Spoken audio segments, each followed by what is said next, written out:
আছেন আমাদের বনগাঁ ডিস্ট্রিক্টের সহসভাপতি শ্রদ্ধেয় রমেন সর্দার মহাশয়, পঞ্চায়েত সমিতির কর্মাধ্যক্ষ টুম্পা সেন মহাশয়া আছে, উপস্থিত আছেন ব্লক সভাপতি জিয়াউর রহমান, আমাদের মোহাম্মদা আছেন বাঁকড়া থেকে আগত, আনিসুদ্দিন গাজী আছেন বিথারি অঞ্চল আছেন, আমাদের সুশান্ত দা দত্ত গোবিন্দপুর অঞ্চল থেকে কনভেনার, আমাদের মমতা বৌদি আছেন, আমাদের রমেনদার সহধর্মিনী, এখানে সুমিতা আছেন গ্রাম সভার সদস্য, ইলা আছেন গ্রাম সভার সদস্য, এবং আমাদের সুভদ্রা বিশ্বাস আছেন গ্রাম সভার সদস্য, উপপ্রধান ভাস্কর গাইন আছেন সহ আজকের যারা মহিলারা আমাদের সঙ্গে পায়ে পা মিলিয়েছে তাদের সকলকে আন্তরিক শুভেচ্ছা অভিনন্দন জানাই।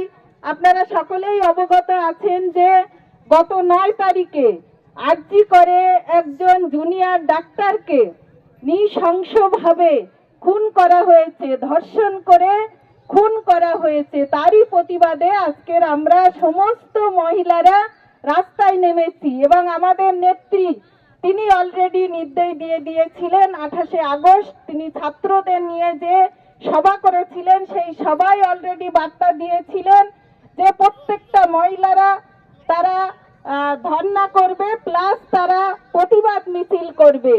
তার নেত্রীর নির্দেশেই আজকের আমরা রাস্তায় নেমেছি। আমরা মহিলারা কেউ কিন্তু ঘরে বসে নেই, আমরা প্রত্যেকেই আজকের পায়ে পা মিলিয়ে আমরা চাইছি যে আমরা জাস্টিস চাই।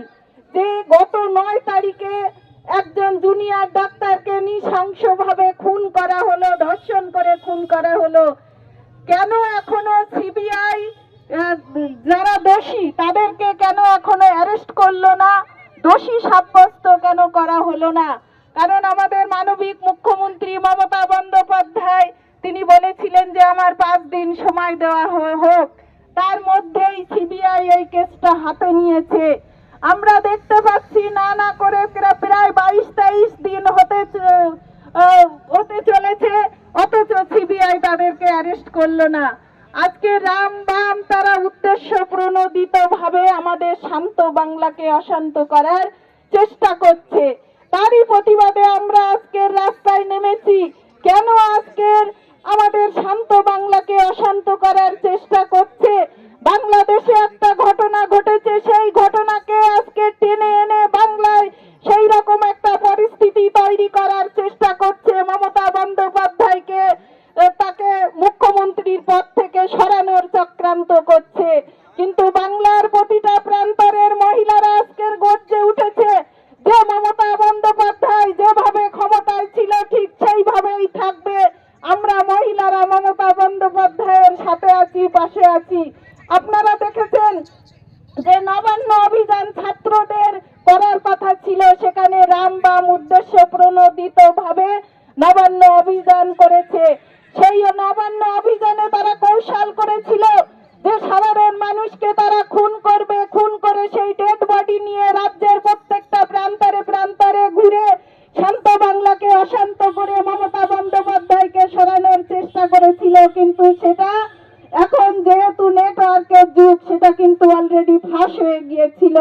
তাই তো আমাদের রাজ্য সরকার দিকে দিকে পুলিশ দিয়ে এটা এবং সাধারণ মানুষ কিন্তু এই নবান্ন অভিযান প্রতিরোধ করেছে এবং পুলিশের উপরে ওরা যেভাবে অত্যাচার করেছে, একটা সার্জেন্ট কলকাতা পুলিশের সার্জেন্টকে আপনারা দেখেছেন যে তার চোখে ইট মেরে তার চোখটা নষ্ট হয়ে গেছে, একজন পুলিশের মাথা ফাটিয়ে দেওয়া হয়েছে। এইরকম একটা পরিস্থিতি তৈরি করে দিচ্ছে, বাংলাকে শান্ত বাংলাকে শেষ করে দেওয়ার চক্রান্ত করছে। আমরা দেখেছি সেই সময় সিপিএম এর অত্যাচার, দীর্ঘ 34 বছর সিপিএম যেভাবে বাংলাকে অশান্ত করে রেখেছিল, একটার পর একটা গণ আন্দোলন করেছিলেন আমাদের মানবিক মুখ্যমন্ত্রী মমতা বন্দ্যোপাধ্যায়। কখনো বিজন সেতু, কখনো কেশপুর, কখনো গড়বেতা, কখনো সিঙ্গুর, কখনো নেতাই, একটার পর একটা গণ আন্দোলনের মধ্য দিয়ে বাংলাকে তিনি সুপ্রতিষ্ঠিত করেছেন। আজকের মহিলাদের লক্ষ্মীর ভান্ডার দিয়েছেন, কন্যাশ্রী দিয়েছেন, রূপশ্রী দিয়েছেন, কৃষক বন্ধু দিয়েছেন, গতিধারা দিয়েছেন, শিক্ষাশ্রী দিয়েছেন এবং আরো অনেক রকম প্রকল্প প্রকল্প মমতা বন্দ্যোপাধ্যায় দিয়েছেন, দুয়ারে সরকার দিয়েছেন, স্বাস্থ্যসাথী দিয়েছেন, তার মধ্য দিয়ে আমরা মনে করি যে আমরা প্রতিটা মহিলারা আজকে সুরক্ষিত আছি। এর বিরুদ্ধেই কিন্তু আমাদের প্রতিবাদ।